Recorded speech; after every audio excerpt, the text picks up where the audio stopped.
Hi student, good morning. आज नया chapter अपना पढ़ेंगे समाकलन, जिसमें क्या इंटीग्रेशन। कुछ बच्चे सिलेबस के बारे में बोल रहे थे कि सर सिलेबस बता दीजिए, तो इसमें मैं बात कर लूँगा। समाकलन में लास्ट में एक दो टाइप के क्वेश्चन हैं जो नहीं है। समाकलन तो अपना पूरा है।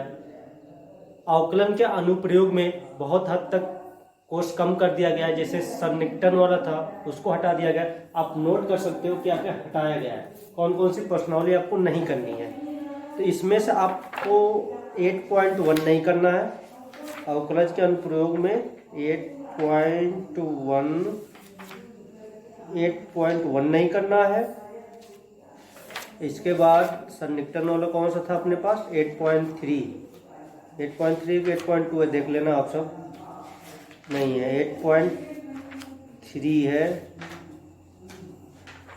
कौन सा है 8.3, हाँ नहीं सॉरी 8.4, 8.1, 8.4, 8.1 और 8.4। इसके बाद आपको लास्ट में ये जो अभी हम पढ़ रहे थे वर्धमान और ह्रासमान का अनुप्रयोग, नहीं सॉरी उच्चिष्ट और निम्निष्ट का अनुप्रयोग, ये 8.6 था। 8.6 नहीं करना। 8.1, 8.4 और 8.6 टाइप के क्वेश्चन नहीं आपको मिलेंगे एग्जाम में।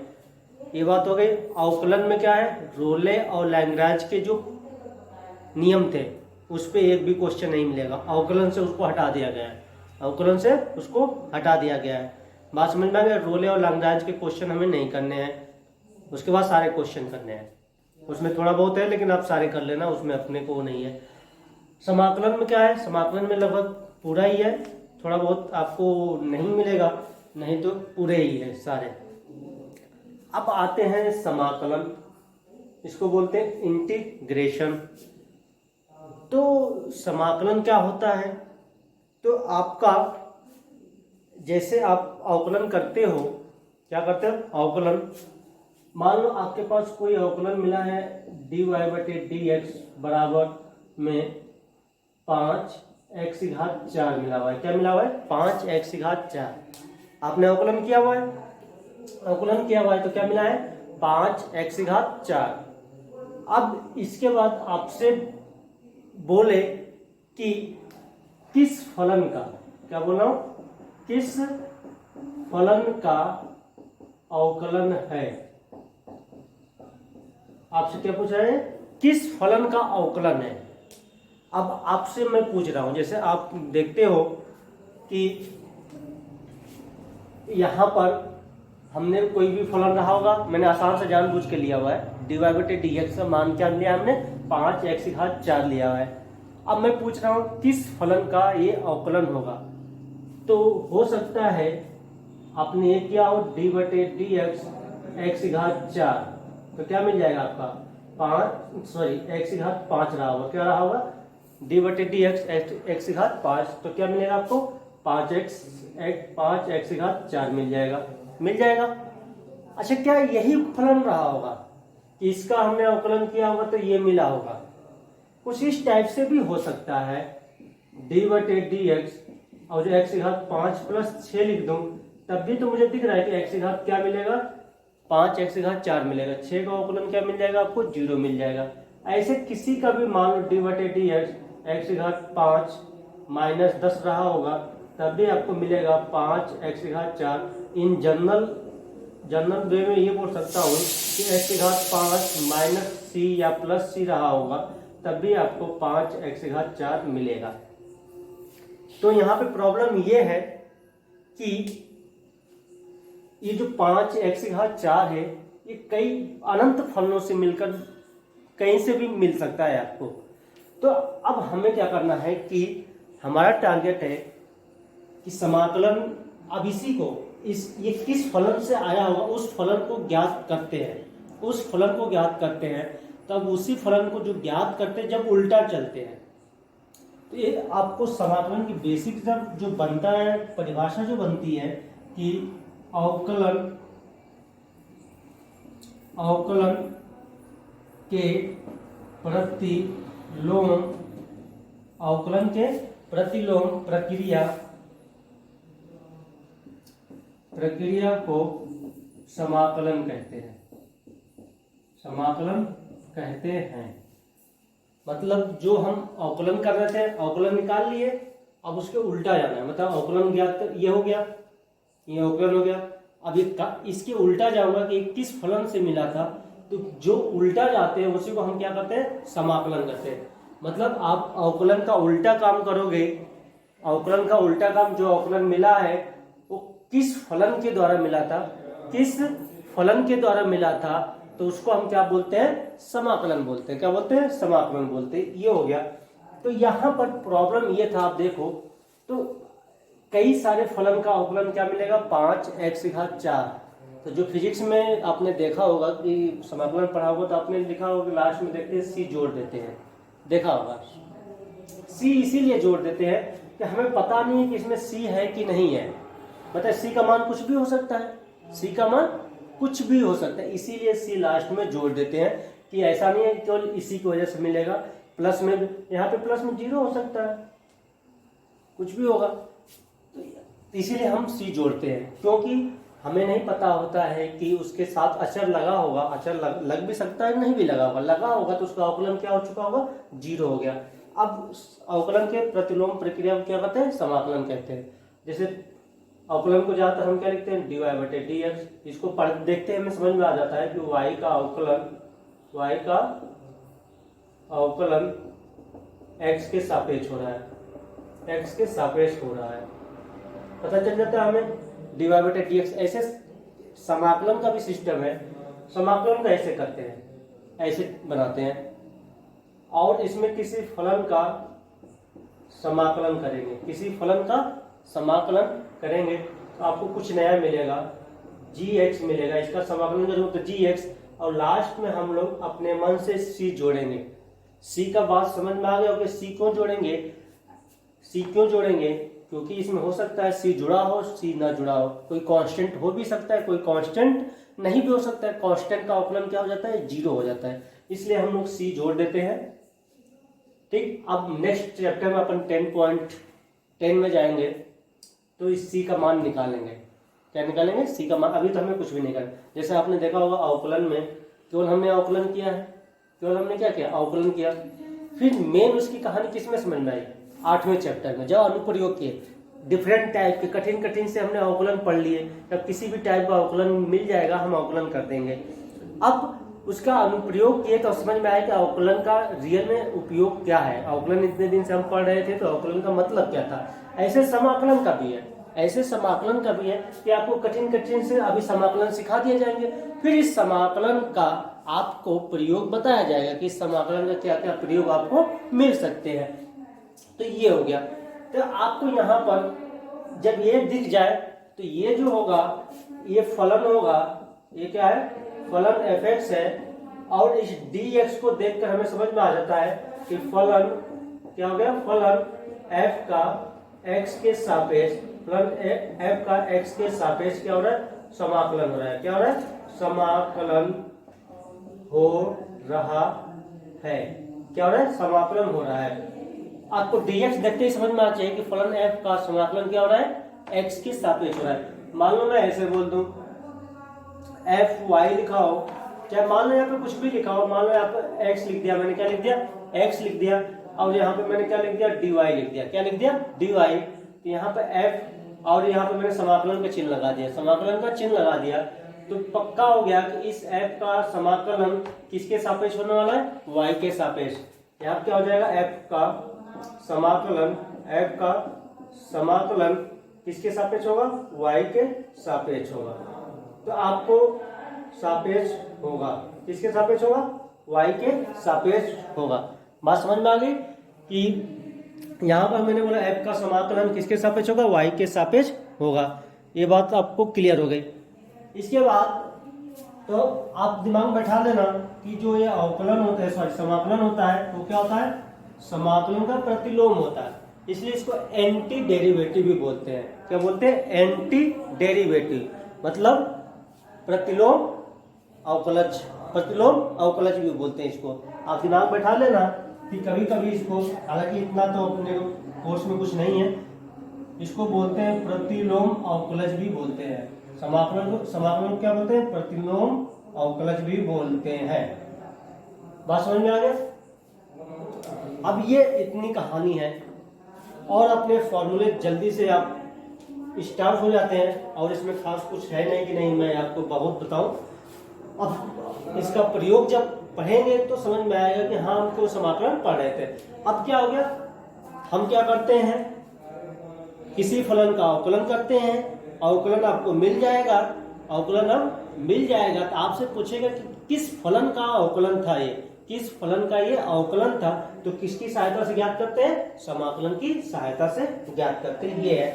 अब अपन धीरे धीरे आगे बढ़ते हैं और थोड़े से फॉर्मूले इसमें ज्यादा है, ज्यादा तो कुछ भी नहीं है, अब बस ये याद तो करने पड़ेंगे। यहाँ पर आपको देखना ध्यान से, फर्स्ट जो बेसिक हमने देखा था वो मिला था आपको d/dx, क्या मिला था? d/dx x की घात n, इसका अवकलन किया था तो क्या मिला था? n x की घात n-1, ये मिला था। अब क्या होगा, यहाँ पर यदि मैं बोलूं x की पावर n dx, समाकलन बोल रहा हूँ, क्या बोल रहा हूँ? समाकलन बोल रहा हूँ, तो उसका क्या होगा इसको देखते हैं यहाँ पर। तो समाकलन में आपके पास, अभी मैं फॉर्मूला लिख दूंगा। अब यहाँ पर देखिए क्या हो रहा है, उल्टी प्रक्रिया है। फॉर्मूला याद नहीं है तो कम से कम ये याद रहेगा, तो इसकी सहायता से मैं फॉर्मूला निकाल लूंगा। देखना ध्यान से, यहाँ पे x की घात मैंने n-1 किया है, क्या किया है? n-1 किया है, क्या किया है? n-1 किया है। तो यहाँ पे मैं क्या करूंगा, यहाँ पर n में ज्यादा करूंगा, क्या करूंगा? n में अब एक कम किया तो एक ज्यादा करूंगा, तो क्या मिलेगा आपको?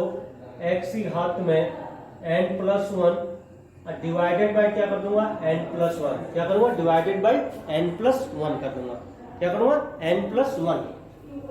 और अपने मन से एक c लगाना मत भूलना, क्योंकि हमें नहीं पता है कि इसके साथ कांस्टेंट लगा है या नहीं लगा है। लगा है तो ठीक है, नहीं लगा है तो कोई बात नहीं, तो अपन c लगा देंगे।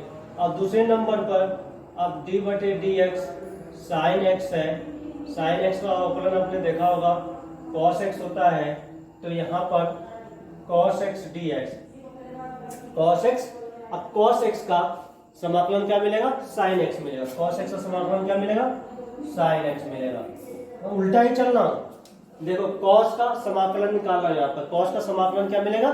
sin x मिलेगा। cos का समाकलन क्या मिलेगा? sin x मिलेगा। थर्ड d/dx आपको लिखा हुआ मान लो cos x, ये क्या होता है? Minus sin x। तो यहाँ पे यदि लिखूं sin x का समाकलन, sin x का समाकलन क्या हो जाएगा? माइनस इधर आ जाएगा, माइनस से गुणा कर दो तो माइनस cos x हो जाएगा। तो आपने देखा होगा sin का cos मिलता है प्लस का, और cos का क्या होता है? माइनस का होता है, लेकिन यहाँ पे उल्टा है, cos का sin मिल गया, sin का क्या मिल गया? माइनस cos मिल गया। अब आगे आते हैं d/dx, अब आगे ले रहा हूँ tan x, tan x का क्या होता है? sec x cos x, sorry sec x tan x, क्या होता है? sec x, tan x का क्या होता है? sec स्क्वायर x होता है, क्या लिख रहा हूँ मैं, ये क्या होता है? sec square x, tan x का क्या होता है? sec square x। तो पक्का हो गया कि sec स्क्वायर dx का कितना हो जाएगा? tan x हो जाएगा, प्लस में c हो जाएगा। आप ऐसे उल्टा करके याद करोगे तो सारे याद हो जाएंगे, एक बार दिमाग में बैठते जाते हैं। फॉर्मूले को याद नहीं किया जाता है, फॉर्मूले के कॉन्सेप्ट को दिमाग में बैठाया जाता है। मुझे भी नहीं याद है, सेक स्क्वायर का डायरेक्ट पूछोगे तो नहीं याद होता, लेकिन इससे मैं निकाल सकता हूँ।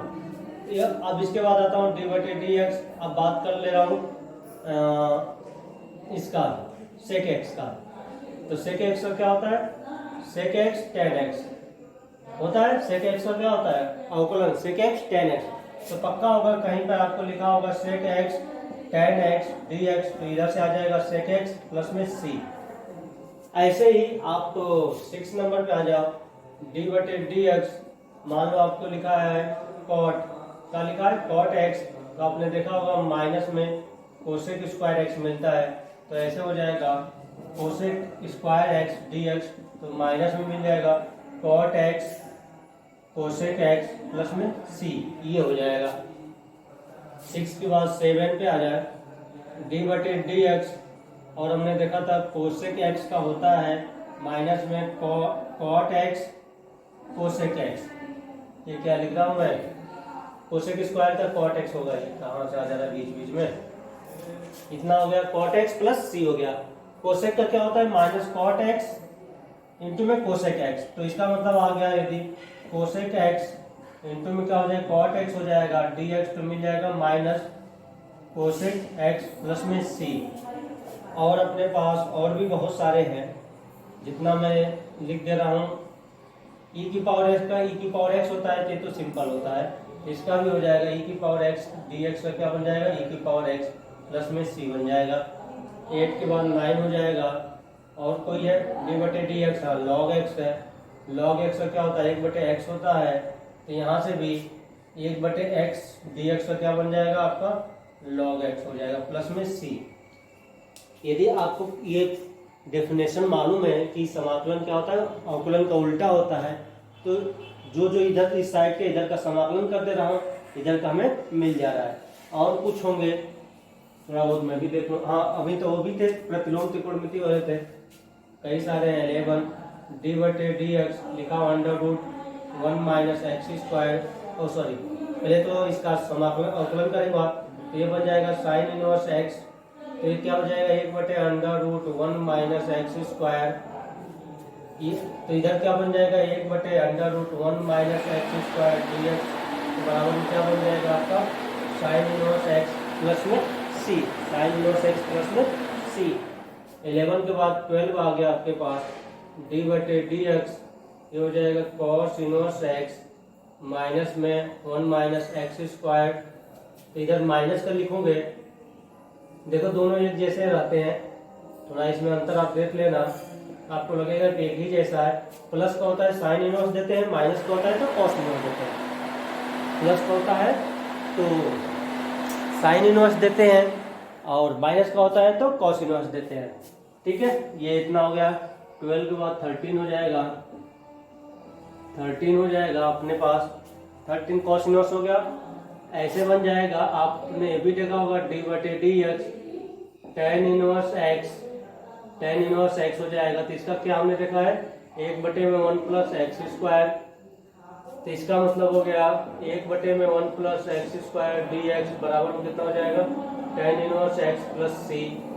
फिर इसके बाद 13 के बाद इसको कैसे लिखते हैं, 13 के बाद 14 शायद ये बनता है, इसमें रोमन अंक में 14 ये बनता है, बनता होगा मेरे ख्याल से, नहीं बनता होगा तो लिख लेना कोई सा भी जो आपको अच्छा लगे। फिर अपने पास होता है कॉट इनवर्स एक्स, ये होता है 1 minus 1 plus x square, minus में होता है 1 बटे में 1 प्लस एक्स स्क्वायर, तो यदि माइनस का लिखा 1 plus x square D X, तो ये बन जाएगा अपने पास कॉट इनवर्स एक्स प्लस में सी, कॉट इनवर्स एक्स प्लस में सी। और भी थे अपने पास, 15 हो जाएगा, ऐसे कुछ हो सकता है सही लिख रहा हूँ। डी बटे डी एक्स कौन सा था, सेक इनवर्स एक्स था, इसका था 1 बटे में X under root X square minus 1, तो ये बन जाएगा 1 X 1 minus X square minus 1 D X, ये क्या दे देगा सेक इनवर्स एक्स दे देगा प्लस में सी दे देगा। ऐसा है कि अब कोसेक यदि यहाँ पे माइनस लगा दें तो क्या बन जाएगा कोसेक इनवर्स एक्स बन जाएगा। और कुछ है तो देख लिया जाए, नहीं तो बताए। और तो कोई बचा ही नहीं है मेरे ख्याल से, कोई नहीं बचा है, कोई नहीं बचा है, बात खत्म मेरे ख्याल से। और तो अपन इससे ज़्यादा कुछ बता भी नहीं सकते हैं। अब आते हैं एग्जाम्पल पे, उदाहरण नंबर 1 पे आते हैं और बात करते हैं। बेसिक चीज़ अपन जानते हैं। देखो इसमें क्या है, थोड़ी सी प्रॉब्लम है, फॉर्मूलों की सहायता से ही सारे कार्यक्रम होंगे। जितने भी क्वेश्चन है लगभग आपके फॉर्मूले आपके दिमाग में होने चाहिए। फॉर्मूले यदि आपके दिमाग में नहीं है तो अवकलन तो आसान पड़ जाता है, समाकलन आसान नहीं है। समाकलन में काम करना पड़ता है, तो आपको थोड़ा सा यहाँ पर केयरफुल रहना पड़ेगा। फॉर्मूलों से आपकी दोस्ती होनी चाहिए। अब आपको प्रयास यही करना है कि हमें इस रूप में ले जाएं, कोई भी दिया हो तो इस रूप में ले जाएंगे तो हम उसका समाकलन डायरेक्ट लिख देंगे। जैसे उदाहरण नंबर 1 दिया हुआ है, उदाहरण नंबर 1 में फर्स्ट में पहले छोटा सा लेते हैं। यहाँ पे दिया है आपको x घात 6 dx, क्या दिया है? x घात 6 dx दिया है। अब आपसे बोला है कि इसका समाकलन करना है सभी का, किसी अगर x के सापेक्ष समाकलन करना है तो देखो यहाँ पे n बराबर कितना है? 6 है, तो ये वाला फॉर्मूला लगेगा। यहाँ पे देखो क्या लिखूंगा? x घात n प्लस 1, तो क्या हो जाएगा? फॉर्मूला लग जाएगा 6 प्लस 1 बटे में क्या हो जाएगा? 6 प्लस 1 प्लस में c, ये आ जाएगा x घात 7 बटे 7 प्लस में c। है कुछ भी नहीं, अभी तो छोटे छोटे बच्चों वाले सवाल आ रहे होंगे। अब आते हैं आगे। इसके बाद आपके पास दिया अंडर रूट एक्स dx, तो थोड़ा सा इसमें काम करना पड़ेगा आपको। अंडर रूट एक्स को लिख सकता हूँ x घात 1 बटे 2 dx लिख सकता हूँ। अब यहाँ पे n का मान कितना हो गया? n का मान कितना हो गया? 1 बटे 2 हो गया। यहाँ पे मैं लिख सकता हूँ x घात 1 बटे 2 प्लस 1, नीचे हो जाएगा 1 बटे 2 प्लस 1 प्लस में c बन जाएगा। तो आगे क्या बन जाएगा आपका? अभी प्लस c क्यों लगा रहा हूँ? हाँ, इसको हटा दूंगा क्योंकि समाकलन हमने कर दिया, तब प्लस c हो जाएगा। तो यहाँ से अब क्या बन गया? x घात 3 बटे 2, ये भी आ जाएगा 3 बटे 2 प्लस में c। चाहोगे तो 2 को ऊपर भी ऐसे लिख सकते हैं, 2 बटे 3 x घात 3 बटे 2 प्लस में c। थर्ड हो गया अपने पास, क्या है? थर्ड को देखते हैं। थर्ड में दिया है एक्स स्क्वायर प्लस 1, क्या दिया है यहाँ पर? एक्स स्क्वायर प्लस 1 बटे में शायद आपको दे रखा है x घात 4 dx। इसमें भागफल का कोई कॉन्सेप्ट नहीं है कि जैसे अवकलन में होता है, ऐसा कुछ भी नहीं है। और गुणनफल का भी कोई कॉन्सेप्ट नहीं है। लास्ट में जाके खंडसा मिलेगा, इंटीग्रेशन बाय पार्ट, वो लास्ट में मिलेगा। तो वो लास्ट टॉपिक है अपना, समझो कि। तो शुरुआत से 9 से लेकर 9.1 से लेकर 9.6 या 7 तक आपको कोई कुछ नहीं करना है। जो प्रयास यही करना है कि कैसा इसको तोड़ ताड़ कर इसको ऐसा तोड़ेंगे कि ये अपने बेसिक में चला जाए, इस वाले रूप में चला जाए, जिससे कि अपना काम क्या हो जाए? आसान सा हो जाए। तो आप देखो इसको, तो ये काम कर सकता है। पहले तो इस टाइप का दिख जाए तो इसको अलग अलग कर लो। जब अलग अलग करूंगा तो ये बनेगा एक्स स्क्वायर बटे में एक्स घात 4 प्लस 1 बटे में एक्स घात 4 dx। ये हो गया, यहाँ पे काम कर लिया। इसके बाद अब मैं कर सकता हूँ, देखो समाकलन में क्या होता है? बीच में प्लस लगा है तो समाकलन अलग अलग हो जाता है। समाकलन क्या हो जाता है? अलग अलग कर सकते हैं। तो ये हो जाएगा, ये तो कट जाएगा, ये बन जाएगा आपका एक्स घात 2 dx प्लस में ये बन जाएगा 1 बटे में एक्स घात 4 dx हो गया। बन गया इतना। फिर यहाँ से आप क्या करो? इसको ऊपर ले जाओ, तो ये बन जाएगा एक्स घात -2 dx प्लस में ये भी बन जाएगा एक्स घात -4 dx। अब कार्यक्रम करता हूँ, n का मान क्या है? -2 है, तो फॉर्मूला लगेगा तो क्या बनेगा? एक्स घात -2 प्लस 1 -2 प्लस 1, यहाँ पर भी हो जाएगा एक्स घात -4 प्लस 1 प्लस 1 प्लस में अब क्या हो जाएगा? c। अब देखो c, इसकी वजह से भी एक c मिलेगा, इसकी वजह से भी एक c मिलेगा, c1 c2 मिलेंगे। देखो हालांकि चाहो तो दिखा दो या डायरेक्ट भी लिख सकते हो, तो कोई दिक्कत नहीं है, लेकिन नियम से तो ये चाहिए। इस समाकलन को हल किया तो यहाँ पर क्या मिल गया? c1, यहाँ पर क्या मिल गया? c2 मिल गया। तो लास्ट में ये बन जाएगा एक्स घात -1, ये बन जाएगा -1। अब c1 को उधर ले जाऊंगा, ये भी बन जाएगा एक्स घात -3, नीचे बच गया -3, और ये इसको लग गया c1 प्लस c2। क्या लग गया? c1 plus c2। हालांकि मैं दिखा दे रहा हूँ, आपको दिखाने की जरूरत नहीं, डायरेक्ट c लिख देना होगा एग्जाम में। तो ये आपका बन गया एक्स माइनस घात, ये कहते हैं -1 बटे एक्स, ये हो जाएगा -1 बटे 3, और ये बन जाएगा एक्स घात 3। नीचे आ गया c1 प्लस c2, क्या लिख सकता हूँ? c, जहाँ c बराबर क्या है? c1 plus c2। ये हो गया। आपको डायरेक्ट c भी लिख सकते हो, मैंने पहले ही लिख दिया था c। चाहो तो ऐसे दिखा भी सकते हो। और दिखाने के लिए मैंने हर एक समाकलन के बाद आपको कांस्टेंट मिलता है, तो इसको समाकलन गुणांक बोलते हैं। क्या बोलते हैं? समाकलन गुणांक नहीं, समाकलन अचर बोलते हैं, सॉरी समाकलन अचर बोलते हैं। ठीक है, ये हो गया c1 plus c2। c1 plus c2 हमने क्या लिख दिया? c1 प्लस c2 भी छोड़ के आओगे तो कोई दिक्कत नहीं है, कोई प्रॉब्लम नहीं है। थर्ड के बाद मान लो फोर्थ है, फोर्थ अब कर लोगे। फोर्थ में क्या है?